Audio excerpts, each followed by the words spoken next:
So, this may or may not just be me talking about some of my favorite writers. Um, are we doing slides? It's up there? Okay. So I'd like to begin with gratitude and offer thanks to is it Kogut Institute for the Humanities for hosting this event, to Timothy Buse, David Willis, Michelle Clayton, and Kevin Kwashi for convening us, and to my co-panelists this afternoon, and to all of you for being here. I'm really delighted to be able to contribute to this colloquium, even if this is kind of outside of what I'm normally thinking about. So we'll see if this talk is outside, maybe having something to speak into this conversation. So my talk is situated in the space of overlap between two problems. The first problem is how to think Black subjectivity, and the second problem is how to think the status of truth in poetry. Both of these problems bear on the questions we're gathered here to discuss, and were to some degree contemplated by the organizers in the invitation they sent out to us several months ago. Um, Although neither race as a kind of subject formation nor poetry as a genre ended up explicitly referenced in the brief description of the conference that appears on the Institute's website, for me, they are at the heart of this interest in the collapsing division between subjective and objective knowledge. And that's because neither Blackness nor poetry has ever fully believed in or respected that putative binary. To engage these issues, I turn to Black feminist thought. The title of my talk is a play on the title of Paula Giddings' influential history, When and Where I Enter: The Impact of Black Women on Race and Sex in America. She takes the phrase in turn from the writing of Anna Julia Cooper, an educator and intellectual who was a contemporary of W.E.B. Du Bois. Are we shifting? There we go. In her 1892 book, A Voice from the South, Cooper articulated what we might call a proto-intersectional analysis, writing that only the Black woman can say when and where I enter in the quiet, undisputed dignity of my womanhood, without violence and without suing or special patronage. Then and there, the whole Negro race enters with me. I wanted this phrase's resonances to inform my remarks, which draw on a long history of Black feminist work that understands the importance and the dangers of speaking from a Black woman's standpoint. I find it especially helpful that Cooper's phrasing points explicitly to time and place, or the situatedness of the I that speaks in a particular context, because I want to suggest that context, when and where, is crucial to the appearance, significance, and function of Black women's first-person pronouns. In other words, the value of the I to Black feminist thought is contextual. And as I hope to demonstrate, genre is a noteworthy element of the context in which Black women might produce that first-person subject speaking of herself. I hope that by attending to the I in two genres of Black feminist thought, poetry and theory per se, we can gain greater purchase on the stakes of foregrounding subjectivity in work that contributes to our supposedly objective knowledge of the world. So we might begin by lingering a moment with Cooper's book. The title page is itself a study in self-authentication, a still politically resonant move in a work published only 3 decades after Harriet Jacobs's Incidents in the Life of a Slave Girl. It reads, A Voice from the South by a Black woman of the South. Importantly, this form of attribution does not seek to secure her anonymity. Where Jacobs initially published her autobiography under the pseudonym Linda Brent, her narrative's authenticity vouched for by the book's white editor, Lydia Maria Child, Cooper is deferring, not hiding her identity. The verso to the title page contains a frontispiece photograph of Cooper, well-dressed and well-lit, directly facing the camera, and the copyright on the following page is assigned to her by name. Rather than deflecting attention away from Cooper's identity, the attribution functions as a kind of sonic and visual ekphrasis, teaching us to hear this voice and see this image as belonging to a Black woman, and in the process suturing authenticity to authority. Like Du Bois, though over a decade earlier than him, Cooper suggests that her authority as an intellectual on issues like womanhood, the status of women in America, and race. Has America a race problem? And if so, how can it best be solved? She had a sense of humor, clearly. This authority as an intellectual is grounded in part in knowledge authenticated by her experiences as a Black woman, and a Southern Black woman at that.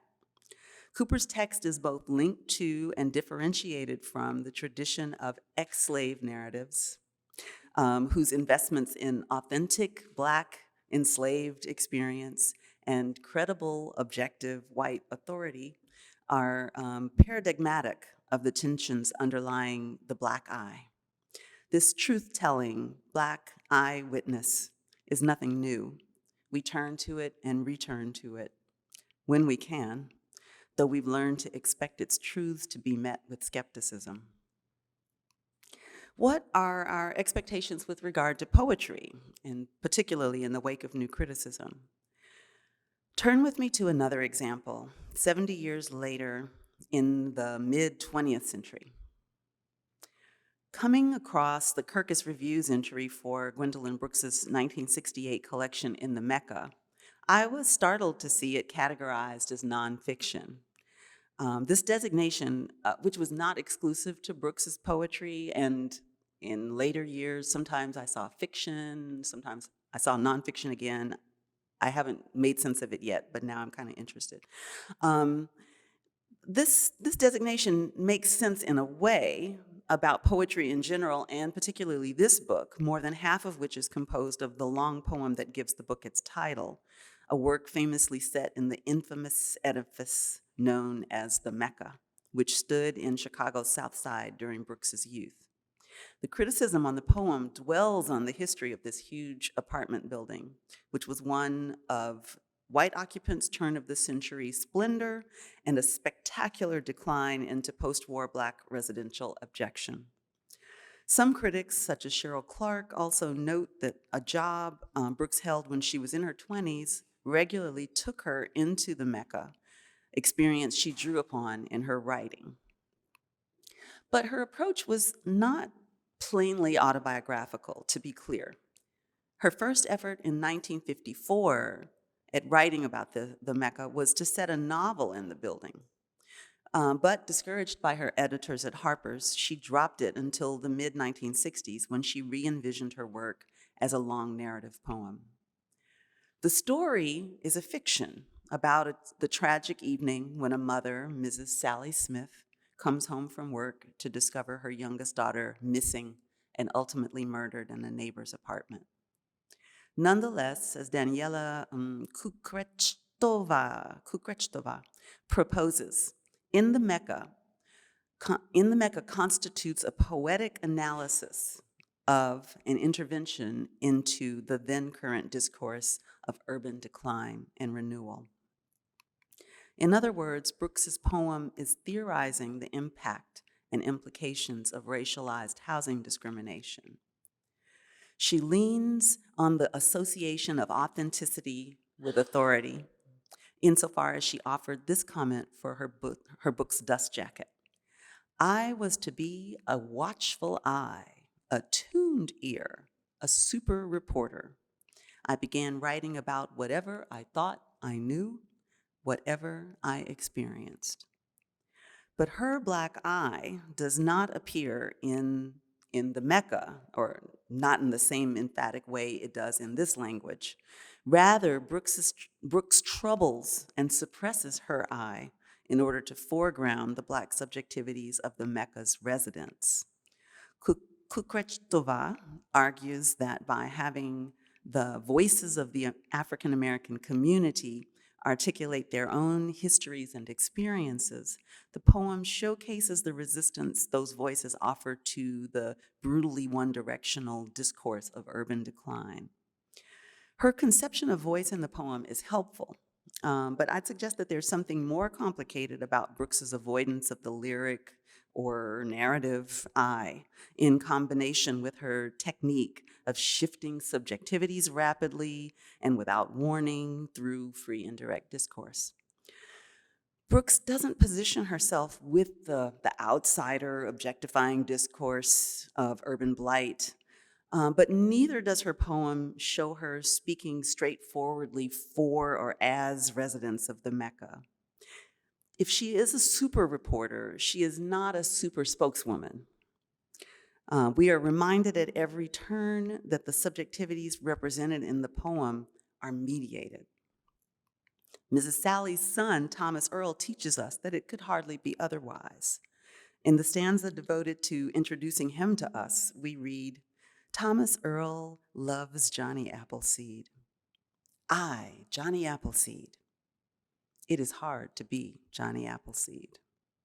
It is hard indeed to be Johnny Appleseed when you're Black in an anti-Black society, when, unlike the white early American folk hero, your mobility is circumscribed and you have no seed to scatter, no access to fertile ground. Love alone may not be enough to empower one to enter the I of another. A fascinating instance of how Brooks complicates the first person comes in the scene where Mrs. Sally considers her living conditions. Now, Mrs. Sally confers her bird hat to her kitchen table and sees her kitchen. It is bad, her eyes say. And my soft antagonist, her eyes say. And my headlong tax and moat, her eyes say. And my manic default, my least light. But all my lights are little. Her denunciation slaps savagely not only this sick kitchen, but her lord's annulment of the main event. In the poet-narrator's depiction, the use of anaphoric phrases seems to indicate and underscore what she knows about the character's disappointment and frustration. The phrases seem to indicate and underscore that what she knows about the character's disappointment and frustration comes from observation, from reading Mrs. Sally's eloquent eyes. But in the 7th and 8th lines, that presumption is thrown into question as the poet's translation of Mrs. Sally's expression, my least light, is directly echoed in the next line as the woman's spoken denunciation. But all my lights are little.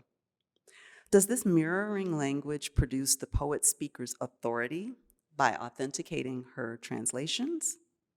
Or does it demonstrate that Mrs. Sally is so well aware of the discourse that circumscribes her life and its possibilities that she can ventriloquize it? Or is it both?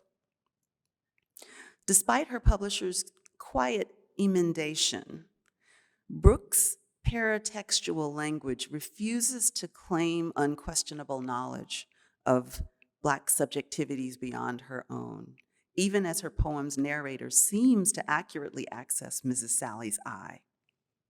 Mrs. Sally's eyes, she too contains multitudes.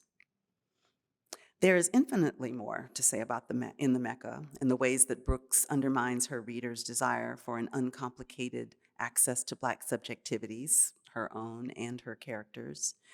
But I just want to offer this brief discussion of the I in Brooks's poem and my even briefer consideration of how Cooper establishes the I of her prose. First, as examples of a long tradition of energetic Black feminist engagements with the subjective. In this tradition, far from there being a subjective turn within the last several decades, we see instead the contemporary explorations of the limitations and possibilities of the first-person voice as building on more than a century of thought and writing that tangles purposefully with what it means for Black women to assert their subjectivity, let alone their authority, in arenas determined to construct them as objects of study at best, of property at worst. These Black feminist investigations have had to negotiate at the same time and over the same long period the expectation that Black writers can, should, and do speak for Black people as a whole about an authentic, more or less monolithic Black experience.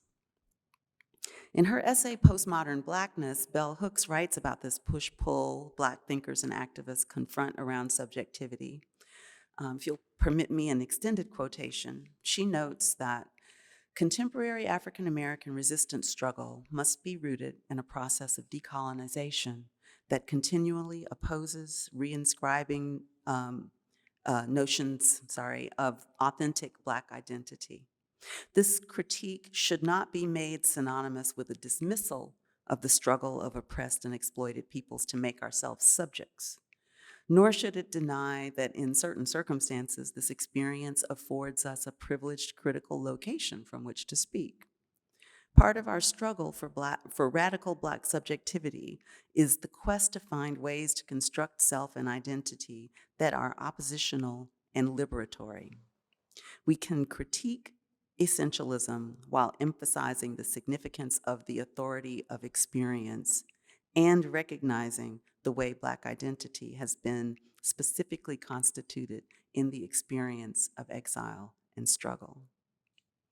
While authority is etymologically linked to authenticity at their roots in ancient Greek, the effort that Hooks makes, that we are still trying to make to disentangle them, is necessary in modernity's racialized and anti-Black context. Where Blackness in Western philosophy is consistently flattened and reduced to its lowest common denominator, Black feminist thought, after Hooks, after Lord, attests to the authority we have to speak from Blackness as difference and about Blackness as comprising difference. Or to borrow a Brooksian formulation, one she uses in the Mecca to describe the gang that Mrs. Sally's son belongs to, but also apt here, Blackness is a bunch of ones and a singlicity. Love Brooks. Black feminist thought both wields and interrogates the I, and the I that means we, regularly experimenting with ways of maintaining the delicate and critical balance between the Black woman writer's unique voice and her embeddedness in, or distance from, Black and Black women's political and experiential collectivities. In addition to enabling me to think about the conditions in which Black subjectivity is constituted, suppressed, and asserted, my paired discussions of the I in Cooper and Brooks also point toward the second focus of this talk, which, as you'll recall, concerns the status of truth in poetry.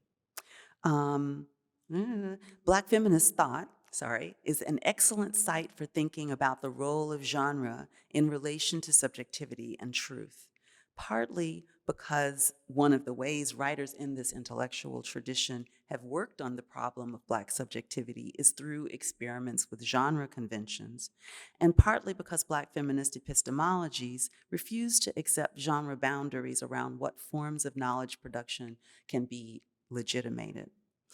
Examples of this genre fluidity in Black feminist thought and Black women's intellectual work are plentiful. We might think of Mules and Men, and Zora Neale Hurston's dismissal of objectivity in her anthropological research on Black Southern folk culture. She needed the analytical tools of the scholar, but not the scholar's stance of disinterestedness. She insisted on participating in the culture she was born into as her rightful inheritance, even while she studied it. As she puts it, in a way, collecting Negro folklore would not be a new experience for me. From the earliest rocking of my cradle, I had known about the caper's Brer Rabbit is apt to cut and what the squinch owl says from the housetop. But it was fitting me like a tight chemise. I couldn't see it for wearing it. I had to have the spyglass of anthropology to look through at that.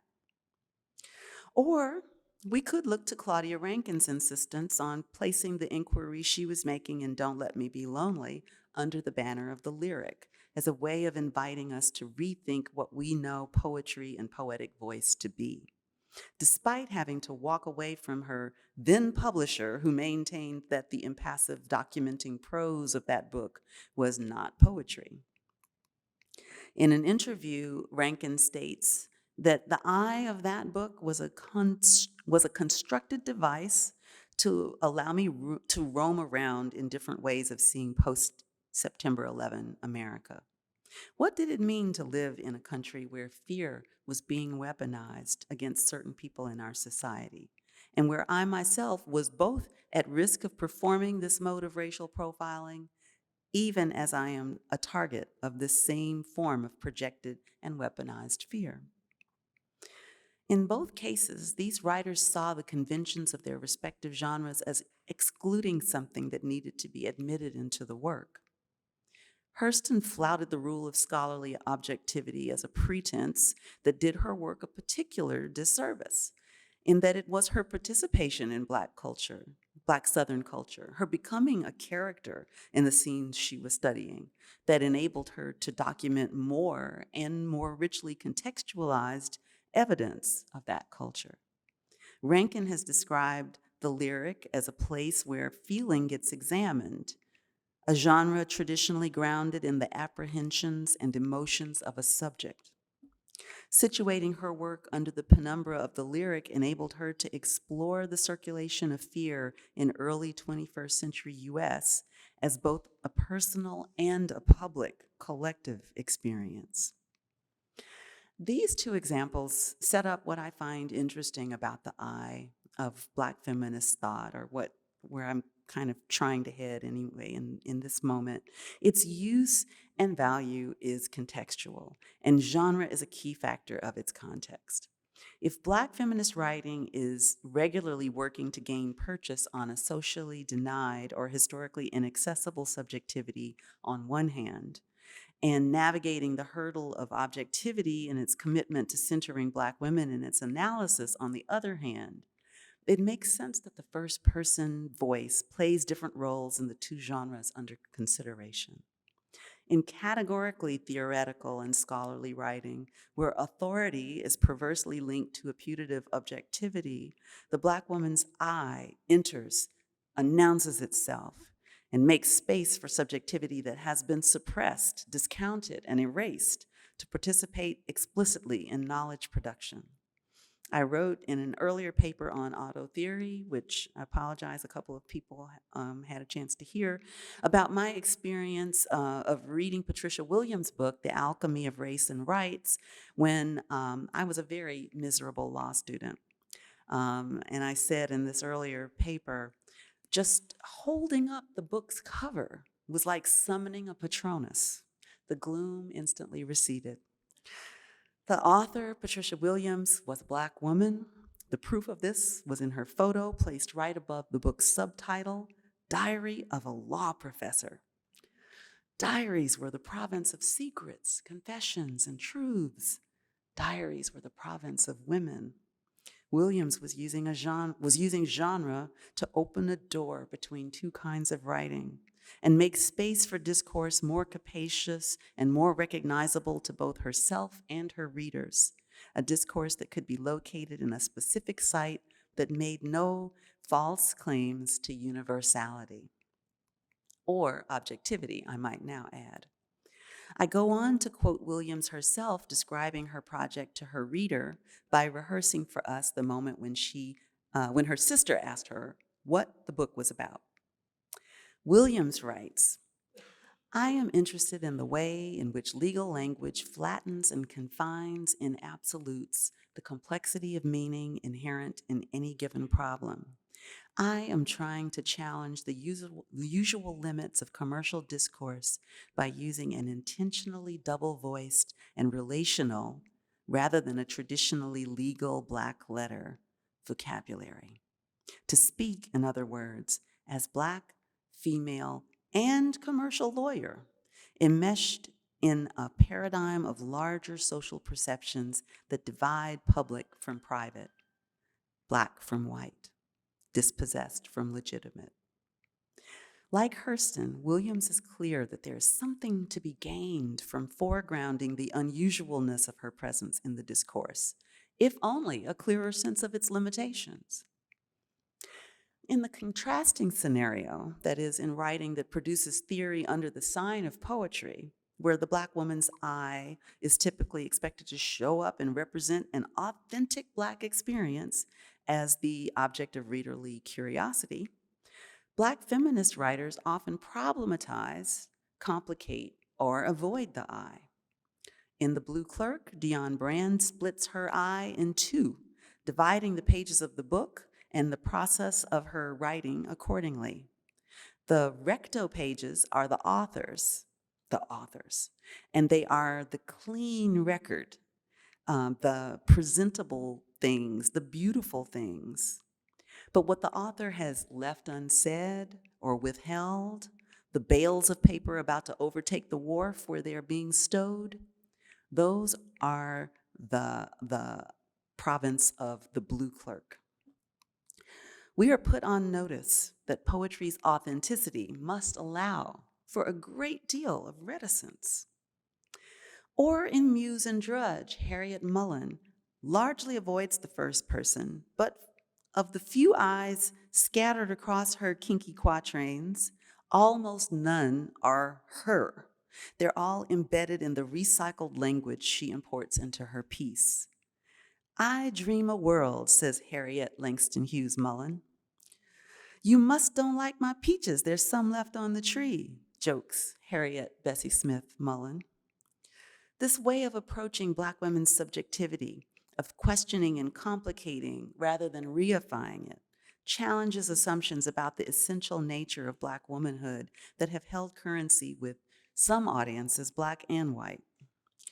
These examples suggest, I hope, that the first person has long been a significant site or instrument of experimentation in Black feminist writing, not for a stable inherent value that it offers, but for its variable usefulness in disrupting the hegemonic logics that genre conventions can be mobilized to uphold. Linked as they are by this axis of subjectivity, Black feminist theory and poetry reach towards each other. Saidiya Hartman, pained and frustrated by the almost total absence of Black women's subjectivity in the archives concerning the Middle Passage, conjures critical fabulation as a mode of writing that can accommodate her desire, or what Hooks might call her yearning for that lost history. As she writes in Venus in Two Acts, I want to do more than recount the violence that deposited these traces in the archive. I want to tell a story about two girls who appear briefly in the archive of the Middle Passage, capable of retrieving what remains dormant, the purchase or claim of their lives on the present, without committing further violence in my own act of narration. How can narrative embody life in words and at the same time respect what we cannot know? Critical fabulation is not an authorization to substitute fiction for what cannot be documented. Rather, it is a genre of theory that invites Black feminist subjectivity to narrate its own historiographical experience. It is lyric theory, if you will, theory in which feeling, even the feelings of a researcher, can be examined. Alexis Pauline Gumbs, steeped in the transformative theoretical writings of Black feminist scholars Hortense Spillers, M. Jackie Alexander, and Sylvia Wynter, writes a trilogy of, or she calls it a triptych, pardon me, of poetry books, each of which is devoted to citing and responding to, thinking with one of these theorists. Her poems are generated in relation to a daily practice of reading a passage from that theorist's work and then responding in poetry to what is poetic, that is, what is playful, evocative, or linguistically chewy in the language of the theoretical writing. One poem in Gumbs's book, M. Archive, After the End of the World, takes off from a question M. Jackie Alexander asks in her book, Pedagogies of Crossing, Meditations on Feminism, Sexual Politics, Memory, and the Sacred. Namely, what is the degree of relationality between one's social location and the subject of one's theory? Gumbs takes this question so pertinent to my discussion today, sets it down in the post-apocalyptic world Alexander's work inspired her to create, and lets her Black feminist imagination go where it will. And here's the poem she writes in response to that line. In the end, it was triangulation. They specified how different they were from each other until they could extrapolate and find God. In the end, it was a false triangle. They tried to chart and kept getting back to themselves. They tried to chart God and kept getting back to themselves. They tried to chart each other and kept getting back to themselves. They tried to chart themselves, but how could that be objective? In the end, it was the Pythagorean theorem, inverted. Not this squared plus that squared equals the long side of hell squared, also known as the way squared subtracts where you thought you started squared from where you'll never go squared. Turns out it's not a square at all. It's a circle. If you put a triangle in the middle, the edges either won't touch or will exceed the given space. Actually, it was not a circle, it was a sphere. It was not just a sphere, it was a globe. It was not just a globe, it was a planet with its own destiny. Sorry, typos. Whew. It was a planet with its own destiny, wasn't it? And the triangle didn't fit, and the pyramids were pointing somewhere with the queens and treasures dead inside. From here, I don't know. From here, I just don't know. Alexander's reference to the degree of relationality frees Gums to use triangles and other geometrical shapes to suggest the impossibility of our measuring how close or far we are from anyone or anything until we understand ourselves on a planetary scale. Moreover, she gets at the absurdity of any individual claiming objectivity from some point that is always going to be on this planet and thus bearing some geometric relation to all the other points on this planet. The I of this poem is not the author and is not interested in shoring up her authority by making claims to knowledge she doesn't have. The thinking that this poem produces is not unconcerned with fact, but it is deeply invested in truth. This is poetry that gives name to the nameless so it can be thought, to quote Audre Lorde. A highly conceptual yet vital material thought that we are nowhere close to being able to fully appreciate, let alone live with. Though MArchive would have you know that if we can't live with it, we're certainly not going to be able to live without it. Gums's engagement with theory does not take her away from the aesthetics of poetry. Rather, she produces a form of poetry that unfolds and explores the imaginative worlding work the theorists themselves perform and demand of us. Her poem responds to Alexander's provocation, but it also has something to say to Anna Julia Cooper. When and where I enters, in the undisputed knowledge that no social location is unrelated to the Black woman, then and there, everyone enters with me. Thank you.